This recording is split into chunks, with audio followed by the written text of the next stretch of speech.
For more on the drug war and calls to legalize marijuana across the United States, we're joined now by Hipolito Acosta from Houston. Mr. Acosta worked at the U.S. Border Patrol during his 30-year career. And we're also joined by retired Superior Court Judge Jim Gray. He joins us now from Los Angeles. Gentlemen, thanks to both of you for joining us. Nice to be with you. It's an important topic. Good to get into it. Thank you. Great. Judge Gray, the United States has a prison population of something like 2.5 million people, half of them in prison because of drug offenses. Have these harsh laws, these minimum sentencing guidelines, done anything to beat the scourge of drug abuse? Have they acted as a deterrent?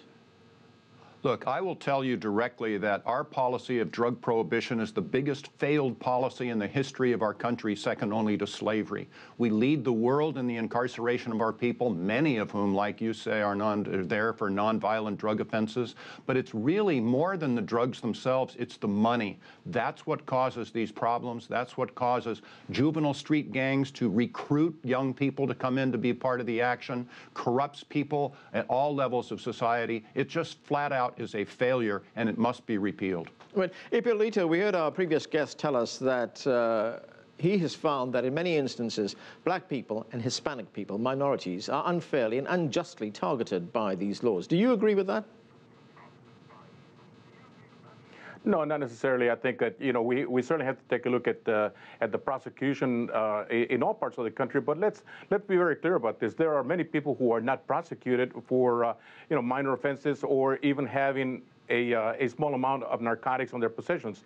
Prosecutors have great discretion as to who they prosecute, and let's be real, there is a lot of money in this business, not only in the United States but throughout the world. But we also understand that there's a lot of crime committed because of narcotics use. A lot of the offenders are multiple offenders throughout the years, and I'm sure the judge will agree with me that there's many individuals that get out and get back into an element of crime, especially in the narcotics world. I have seen it here, and I worked outside the country for 13 years. I see it in other nations as well. Judge Gray, you want to respond to that? Well, sure, and Hipolito is right in many regards. What you need to do in the criminal justice system is hold people accountable for their actions, not what they put into their bodies. You know, we have this gifted actor, Robert Downey Jr., who has had a heroin problem, just like Betty Ford, President Ford's wife, had an alcohol problem. It's a medical issue, and let the medical professionals deal with it. But if they drive a motor vehicle under the influence, hit somebody over the head with a pool cue, etc., hold people accountable for their actions. And by the way, it does not take a sociologist to go through any jail or prison in our country and see that people of color are vastly overrepresented. So as a practical matter, that is the result, and it's not what we stand for. All right, Hipolito, what about that point that the drug problem in the United States is actually a public health problem? It's not a criminal problem. Well, you know, again, I share the sentiment with a judge. You know, I'm certainly not an expert in that particular field. You know, it's a problem for our communities. It's a health issue for many individuals. But you know, addiction is a very serious issue. And what happens when folks become addicted, and we try to rehabilitate them? I have seen families. I have spoken to families that have spent their life savings trying to rehabilitate family members and have failed, and ultimately have committed crimes. So you know, it's not an easy topic to deal with. And you know, I admire the points that the judge brings across, and I've seen some of the interviews he has done over the years and his writings, and there's a lot of validity to that. But as a law enforcement officer for 30 years, I think we must remain strong in prosecuting the offenders. We should go after the gangs. You know, California is a prime example of what happens with the gangs recruiting other members. We have gang members coming in from Central America that come into the United States, and they specifically go into the drug trade. It's a huge multi-billion trade throughout the world, and it's something that has a lot of issues, health issues, safety issues, but from the law enforcement perspective, I think we need to remain strong. We need to protect our communities, and I think the judicial system is tasked with doing that. And by the way, I admire the thousands of law enforcement officers who do that each and every day. Judge Gray, I want to talk about a very controversial issue, and that is the minimum sentencing guidelines, which, in many respects, I mean, you would know as a judge that judges have no leeway. They don't have the flexibility to impose the kind of sentences that they would want to, fitting the crime. They have to impose these very heavy sentences. The Attorney General, Eric Holder of the United States, said that minimum sentences, and these are his words, breed disrespect for the system. They're applied indiscriminately and do not serve public safety. Anand, and that's right, and I agree with Attorney General Holder with regard to that. The mandatory minimum sentences really tie the hands of the judges, and no one at all, prior to the committing of the crime, can give a reasonable sentence. You don't know who the offender is, what the circumstances are, what the backgrounds of the people are, how badly the victims are injured, if any.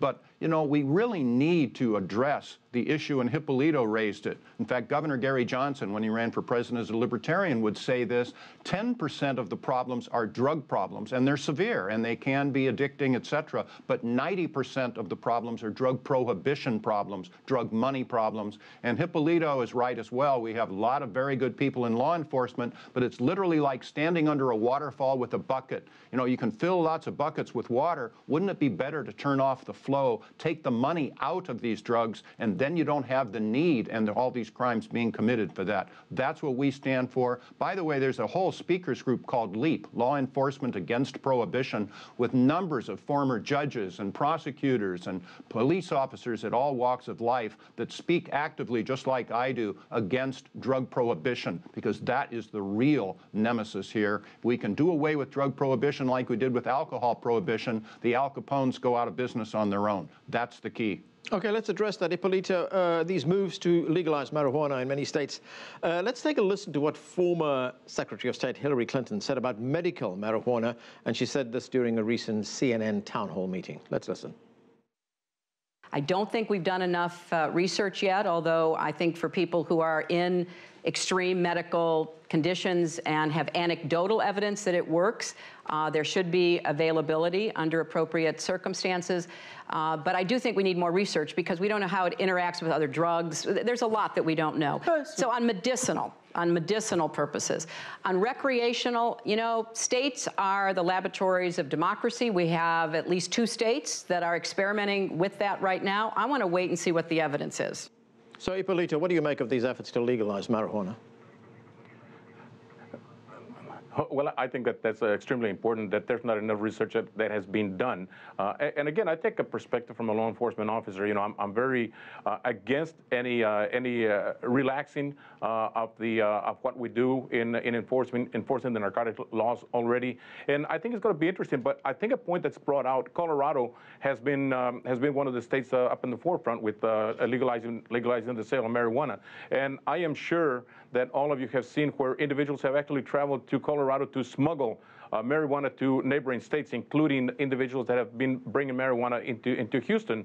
So I think that just goes to show what happens. I think for medical purposes, I think it's a field that obviously needs a lot of studying. I cannot comment too much on that particular aspect, but right. Again, my perspective is that Colorado is going to have some issues in the future. Okay. Judge Gray, a poll carried out by the Pew Research Institute found that a lot of Americans believe that alcohol is actually more harmful than marijuana. What's your position on legalizing marijuana?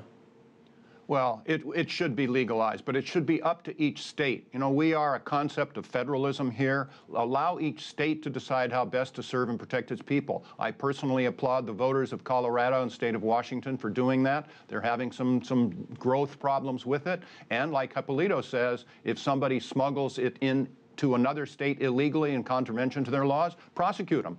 But going back to what Hillary Clinton said, there's a lot of hypocrisy here because she's right. There aren't any studies about marijuana for medical purposes, but it's the federal government that keeps those studies from taking place. We have numbers of reputable organizations pounding on the doors of the federal government, the Centers for Disease Control, the University of California, etc., saying, let us conduct the studies, and the federal government do not allow those things to happen. So that's hypocrisy. But otherwise, allow each state to do this, and we'll find, again, like Governor Johnson says, some of them will be very successful, which can be copied, and there may very well be some examples that are complete failures, so they can be avoided. That's what makes our country so great. Allow the states to do it. Get the federal government out of this, just like we did when we repealed alcohol prohibition. By the way, when that happened, homicides went down 40% in the next year after we came to our senses and repealed alcohol prohibition. The same phenomenon will occur when we repeal drug prohibition.